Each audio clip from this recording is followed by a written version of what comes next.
So this is cloud computing, a weapon of mass destruction. If this isn't the right talk for you, the door's that way.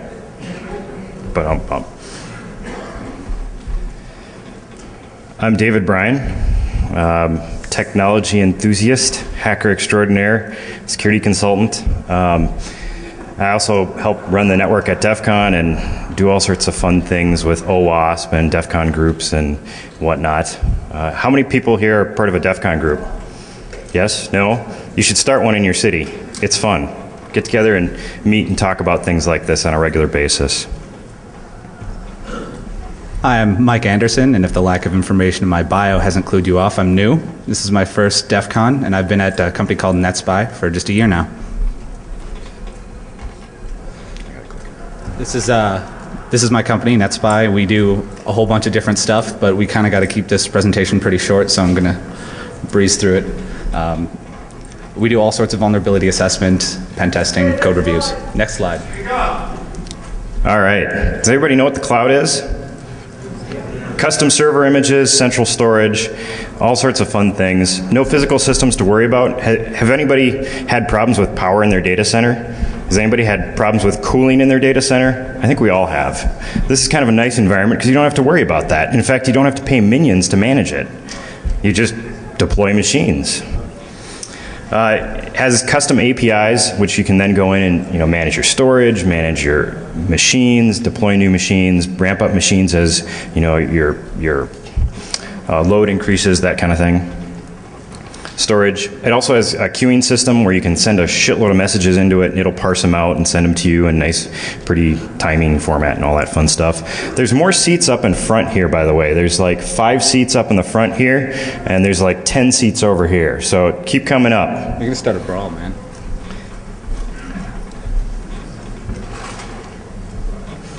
All right, so what can I do in the cloud? Obviously scale and deploy large environments. Can it get rain? Maybe. It's a cloud, right? That's what we're here to talk about. You can move your servers very quickly from the UK to Singapore or east and west across Americas. You can have large amounts of bandwidth just at your hand or at your whim. It's kind of nice. All right, so what's required? All you need to start an account with Amazon EC2, which is the environment we did our tests on, is an email address, a credit card, and you need to look at an API. There's no contact information. There's no contract. They don't try and figure out who you actually are. It's just sign up and you're good to go. Yeah, I mean, there is a terms of service that you have to hit accept on. Click, right? There's no signing. There's no nothing. There's a EULA. Yeah, EULA, basically. Everybody knows that EULAs are rock solid, right? All right, so our question is it a useful tool or a weapon of mass destruction? So in the cloud computing weapon of mass destruction, basically this is what we're going to talk about, sort of an outline, threat agents, attack types, defenses, and we'll also do a demo if we can try and get the presentation in before the end of the hour here. So some of the threat agents. So a threat agent can be anyone from a business rival, organized crime, or foreign powers, like a pirate maybe, as the picture would indicate. And what they're basically in this for is maybe bragging rights or money and power even. It's become a serious topic. It's no longer just a game. And here's an example of a threat agent attacking for money or power, Google China. They got owned for political reasons, actually. So some of the key terms that we're going to talk about in this talk is DDoS, Distributed Denial of Service Attack. How many people have heard of that? All right, good. Good. Fragmentation attacks, yes, a few less. And our tool doesn't specifically focus on fragmentation attacks. It's mainly on SYN floods and TCP denial of service type attacks. And SYN flood, does everybody know what TCP is? TCP IP? Everybody should raise their hands. All right, does everybody know what a command and control is? So in a typical botnet, you've got a command and control network with a herder. The herder is, a threat agent, a person who's actually saying to these bots or zombies, do this. It takes a long time to gather these machines. I mean, you're talking months and months of painstaking rooting or exploiting Windows-based machines, trying to get them across. And you're also having to worry about, is antivirus enabled? Will it catch my stuff? Will I, have maybe some sort of a 56K leased line, or is it a modem connection that I've now basically taken over a computer that has no bandwidth? Well, that's no good to me as a herder. And what's more, once you've established a botnet, you still have to pay maintenance costs. You have to keep ahead of the antivirus researchers. You have to update it. You have to keep track of all kinds of different things, which can take a lot of time. And most systems are Windows. So just sort of a diagram of what a typical command and control would look like, where you've got a herder in one corner, and then you've got the machines that are actually attacking the victim. So our concept we call Thunderclap. I don't know why we came up with this. I think, thinking of the cloud and all that fun stuff. But anyway, basically it's a proof of concept. We run a DDoS attack from the cloud. We've written some modules that aren't quite fully flushed out to use social media as a herder for them. But basically the cloud environment allows you to do rapid deployment of these systems. You can say, all right, let's deploy 10 systems, and boom, they're up and running. There is some restrictions within the Amazon environment for how many machines you can deploy at a time. However, there's no restrictions for you to be able to go out and use more credit cards to deploy more environments. So, and email addresses, those are really hard to come by. All right, so in our environment, the herder, the command and control network, is actually in the cloud with the botnet. So there's plentiful bandwidth there, and that can be guided anonymously through social media or Tor, and it can be really hard to track, because if you have these instances in EC2, for example, when you shut them down, none of your data is persistent, especially logs. So nobody can come in and check what you were doing. It's totally gone when you're done. All right, so same diagram, except now think of it as all being in the cloud rather than having devices that are dispersed throughout the internet, essentially. Makes it a little easier to track, maybe a little easier to shut down, but, we'll talk about that later. All right, so attack types: TCP full connection, packet fragmentation. Again, we didn't implement this in the proof of concept. And then TCP SYN flood. These are really basic attack types. The full connection would use a lot more resources on our end, so we try not to use that as much, because we're going to have to actually open up the socket, reserve some memory for the receiving connection to come back so we can get a SYN, SYN-ACK, that kind of thing. TCP flood, SYN flood, is a little bit more dangerous and a lot more bandwidth intensive, because all we're doing is sending SYNs and we're not waiting for an ACK. We're just going along. So using this sort of attack, we can target a website, server, service. Doesn't really matter what it is, and it doesn't matter how many of them there are. We can target something that's been dispersed, we can target a centralized resource, and we can make money off of it. We can basically say, we're going to denial of service you for an hour today unless you pay us $5,000. And if you don't pay us, it'll be 2 hours tomorrow. And if that doesn't work, we can try and sell this service to competing companies. Like, we can come to Target and say, hey, do you want us to shut down Walmart for 6 hours right after the release of the new PlayStation? Because we'll do that, and you only have to pay us $5,000. And you can make tons of money this way, probably. We haven't tested it. Maybe today we will. Anyway, so ensure your website is down for good. Again, blackmailing, doing all sorts of low-life things. So the outcome is threat agents can hold your environment hostage quite easily, cheaply, and who's watching again? Now, when I say cheaply, guess how much it cost for us to run a 2-hour test against a site that was 6 gigabits of traffic? $6. It was $6 for us to kill a website for 2 hours. That's pretty cheap. I think it cost us $30 for the machine time to get everything prepped and make sure it was up and running. Once that's up and established, it probably would have cost us all of about $12 to run that whole attack. And we could potentially continue to run that day over day over day. And who's watching again? No one contacted us. Is there anybody from Amazon here? They're not going to raise their hands. Damn. We found that we generated a lot of anomalous traffic and anomalous type situations in the cloud, and no one called us and said, hey, what are you guys doing?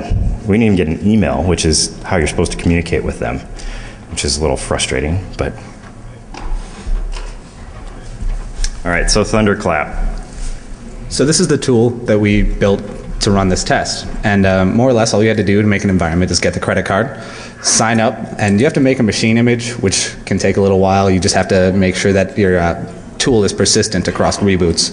And then you can just deploy zombies. There's a little drop down. You can say, I want to deploy 10, 20 contract, or click yes, I agree again. But it wasn't a huge obstacle for us. We had to create the tools, and in the development process, I kind of went through a couple of iterations using Scapy, HPing, and libdnet. I settled on the last two because Scapy didn't offer me the same amount of control over setting up and destroying sockets. And you have to develop attacks, and this is actually pretty easy because it doesn't take much to do a TCP full or a SYN no data attack. It's just kind of fiddling with it to get the most bang for your buck. That takes some time. And we did, we developed a randomized source IP with libdnet as well. However, attacking from the cloud, everything's natted, and so as soon as we tried to go outbound, it would drop it because it wasn't a natted wasn't a source natted traffic that it would allow out. But you could potentially attack inside the cloud, and it's untraceable at that point. I don't know, this 12 address is coming from our networks. How does that work? So, all right, so we're going to try and do a demo. Hopefully the demo gods will be with us. Basically, the site that we're going to try and attack today is media.defcon.org, which I'm told has a 100 meg pipe. All right, so we should be able to just say, images.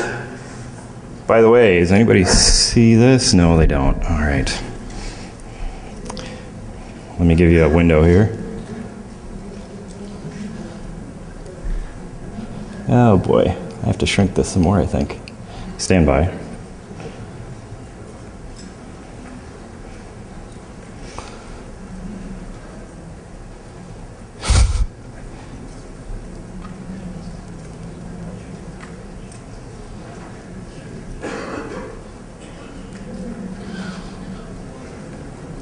All right, so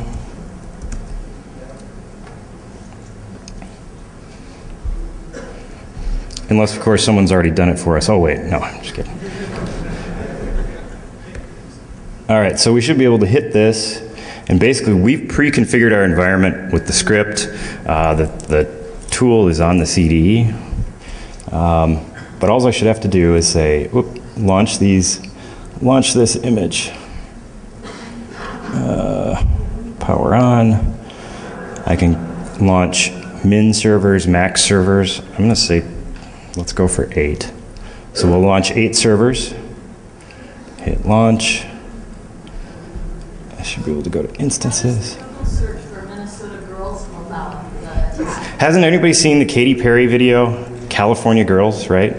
So Minnesota Girls. You should go check it out. It's our soundtrack. It's our soundtrack. We'll play it later. All right, so these guys are starting now. Let's see if they've come up. Come on, refresh. Takes a little bit. But so essentially what's happening now is these machines are booting up. They go out, they pull the script off of our S3 environment, which the S3, or the CloudFront environment, it's a storage environment, pulls the script down, starts it up, and then starts a Python attack thread. And goes and grabs the targets, goes and grabs the DDoS config off of that environment, and boom, it just starts spewing packets. I don't know what's going on with my network connection here. Let's see.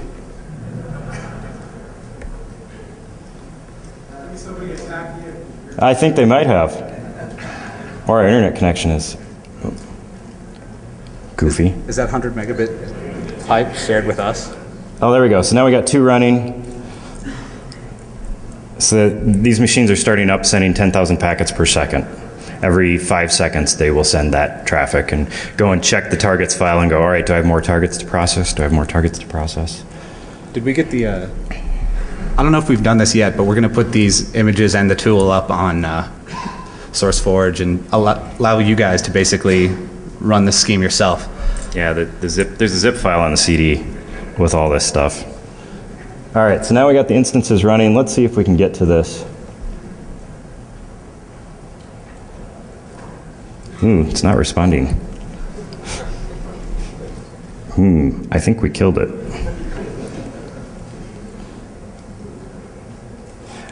I'm told this has a 100 megabyte or 100 megabit site link, and it's not responding. Can anybody else confirm? Just go to media.defcon.org. Oh, it came up. So again, this is demo gods may or may not be with us, but It's probably not responding. AT&T's network. All right, we're going to launch a couple more here.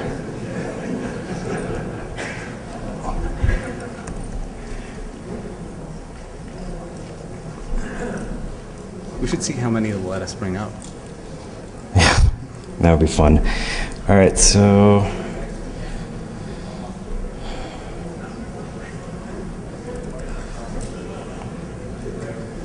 I'm going to SSH in and just do a quick TCP dump, make sure it's going. All right.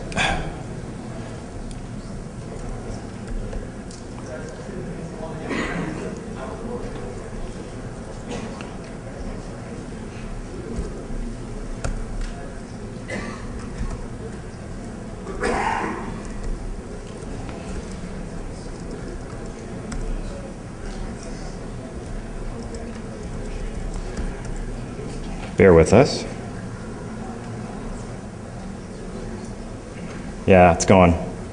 So if we go, here, I'll show you. I don't know if anybody can see that, but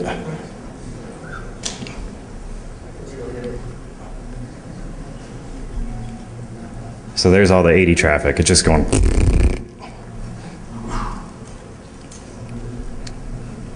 Does anyone have some response times? So what we can do is we can launch more machines. About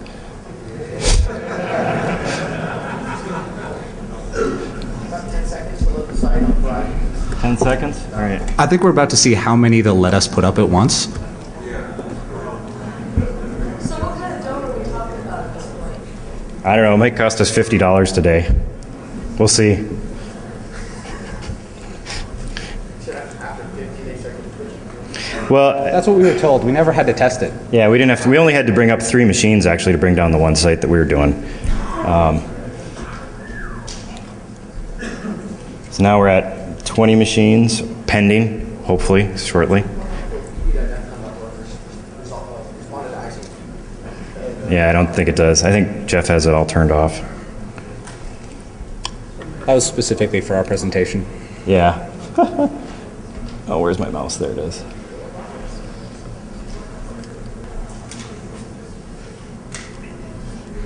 It's taking a lot longer to load, though.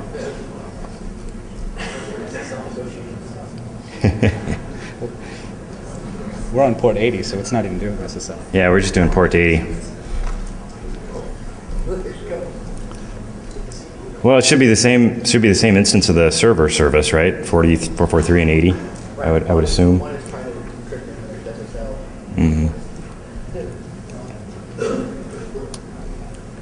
That'd probably run into the same problem our TCP full connection runs into, where we'd have to encrypt and decrypt the traffic as well.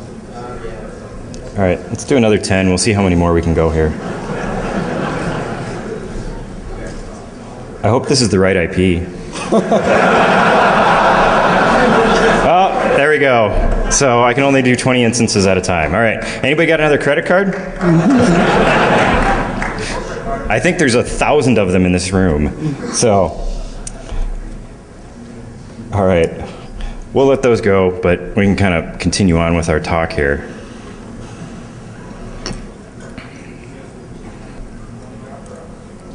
Ah, thank you, PowerPoint.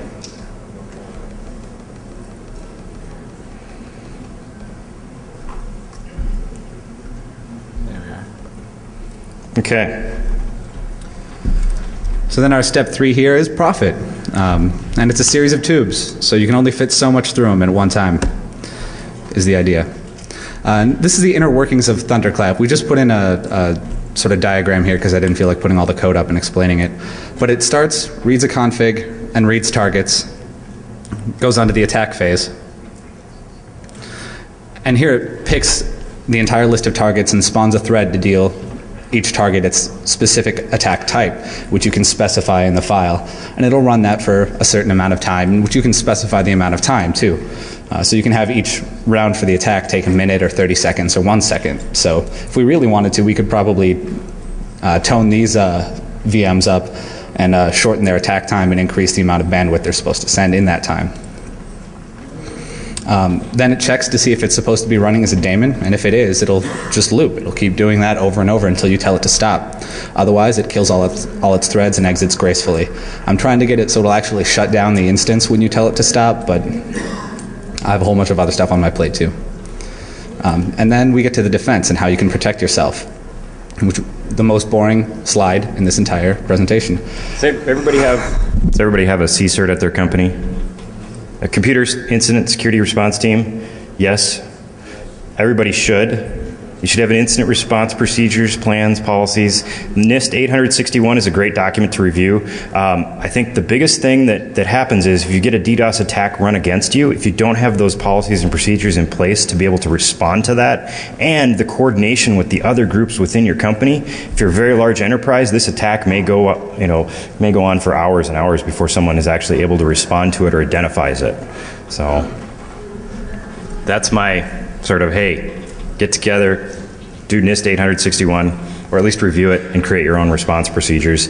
And then make sure that all the teams coordinate. That's the biggest thing. So there are a lot of great things about cloud computing. It's fast. It's super fast. You can do what you want when you need it. And it's really cheap, super cheap. You can do what you want no matter what your budget is. And all it requires is a credit card. There's literally no barrier of entry. There are some problems with it. Unrelated to this, the government can subpoena information on the cloud. There's no monitoring or response, and it allows for quick and nimble server deployment, which is a double-edged sword, kind of, when somebody starts using cloud computing for this purpose. It's a low cost not only to run your server or your service, but also to run attacks like a denial of service. And you can use stolen credit cards or other sorts of stolen money to create your environment.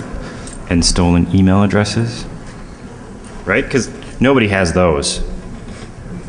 All right, so I guess really kind of what it boils down to is this environment's unmonitored and it's new territory. You know, as we come into the new territory, it's like a playing field or a day, walk in the park. Anybody can come along and do these attacks, run this stuff, and no one is necessarily going to be the wiser, at least from what I've seen. However, I did have a friend of mine who said, oh, I was scanning for port 25 through Amazon, and I actually got a notice saying, please stop doing this, that's unauthorized. But they don't care about all the other ports that are out there. They just, probably got a nasty email from someone saying, hey, you have spammers in your Amazon environment, stop it. Oh, okay. Don't you think that they're going to have to, because clearly the only way this can be a legitimate successful attack is with stolen credit cards. Right. No attack. Well, actually, you know what? So stolen credit cards aren't the only way you can get a credit card. You can actually walk into a bank, give them cash, and they give you a credit card. Yes, but we get traceable believe it or not, their bank ID. That would really be totally disconnected from the system, which means Amazon really realizes no money from this necessarily, depending on what happens, which means that if this actually starts being used, cloud vendors are going to know that the people who do this kind of thing are also people who are defrauding them from payment. And therefore, there's like a self-service. Yeah.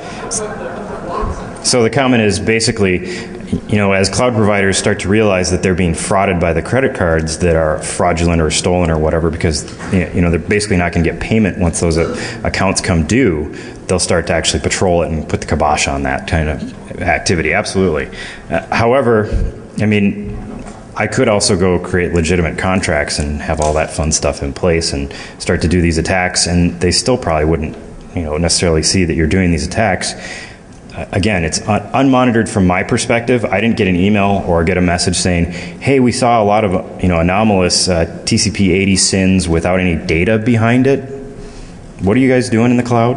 Or we saw you sending information from IPs that we don't own.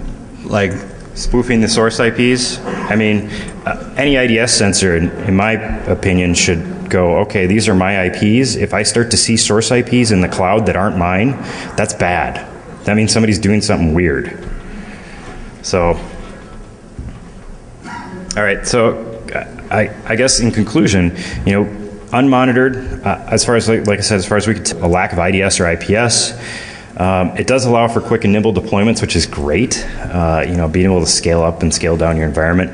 You know, again, we only had to initially deploy 3 machines to actually DDoS the environment, but we could have ramped that up to 20 machines going really fast. And actually the HPing with the -F, the flood, works great, just for doing a quick and dirty one. Of course, it wouldn't allow you to just turn the machines on and they start attacking, but anyway. You can reduce your server costs, reduce your operational costs. I mean, if you think about it, you don't have to have people in your data center managing your servers. However, your data can be subpoenaed without your consent, which I think is a really big thing. So if you do use cloud environments, make sure you have a key, or make sure you encrypt the data that you're storing up there, and that your key is stored offsite at your primary business location, so that if that data is subpoenaed, they actually have to come and subpoena your company in order to get the key. The best place to keep your encryption key is in your home, because search and seizure laws inside of your home are a lot more extensive than those in your business. Yeah, another comment, you could also keep the key at home. So, however, I don't know about, you know, accessing that key and monitoring of that key in a home environment. You know, your kid might find the key and decide to sell it off to some Russian hacker. Or, I don't know. All right, so what about logging? You know, as soon as these machines are powered off, there's no logs, there's no trace, there's no evidence that these machines were running, at least not from our perspective, because they're all running out of memory. That's the beauty of the cloud environment, is you actually are applying an image to a base image, and this allows them to reduce their storage space requirements. But with that, it's just like running a machine in a RAM disk. I don't know if anybody's done RAM disks before, but as soon as you power that machine off, all the contents of that machine are gone. Unless you say, write this stuff back to a storage device somewhere. So we'll be having a Q&A session in room 1112 after this, but before that, we should probably figure out how media.defcon.org is doing. Do we have time? What's our time? Well, no one's telling me, so.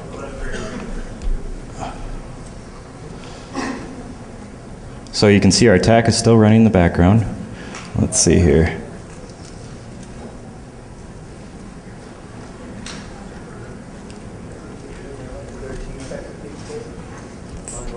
"13-second pings." Oh, page load? Okay. It's not responding to ICMP, so I can't. Oh, I see, yeah. Well, I suspect if I just swap that attack out and make it hit HTTPS instead of, HTTP? yeah, then that would probably be huge. We could probably do that. Let's see. If they want proxy, but there's so much SSL traffic managed by cards that offload the SSL operations. Well, except the Python script doesn't know how to do SSL. We could teach it. Yeah, we could teach it. It's not that hard. It's just that it's not configured to do SSL at this time. Future releases. Future, yes, in the future. All right.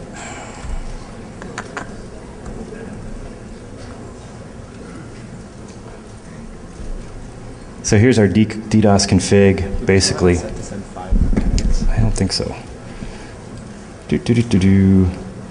So packets to send should be 10,000 per second. Number of threads, 1. Let's change the wait time. Let's go down to 3 seconds for these guys. And now we have to go upload this file.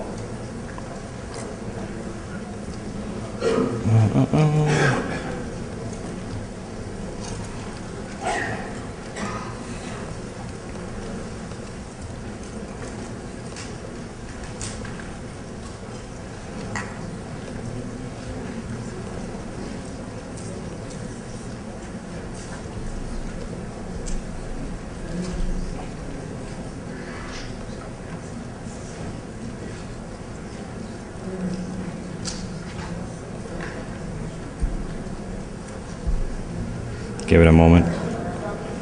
Oh, where's my terminal? There it is. With our luck, crash it. Yeah.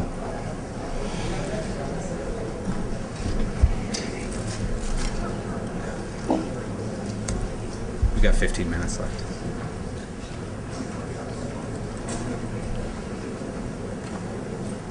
That can't be sending that. Well, maybe it is. I don't know.